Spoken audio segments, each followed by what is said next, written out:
Halo. We Side. Naambia Kimwaga. Hivi una shida gani wewe? Nimefanyaje tena? Asa mbona Chiku kaja hapa analia na mabegi? Anasema kwamba umemtimua. Huyo mwanamke kipengele. Mwanamke anapenda hela mpaka nikaa najiuliza, tulifunga ndoa au mapatano ya biashara? Sasa Side, hayo si mambo tu ambayo yanazungumzika. Nimemwambia aende akaolewe na benki au na wakala.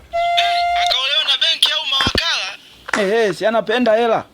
Hivi sasa hivi uko wapi kwanza? Nipo huku Pwani Bagamoyo, kata Kalege Matumbi. Sasa unafanya nini huko? Nimekuja kununua gesi ya Olix pamoja na vifaa vyake. Vya nini sasa? Yaani nataka nianze upya kujipikia mwenyewe.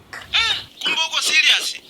Na tena wanafanya paka ile sijui devilali ile ya kukufikia hapa hapo ulipo.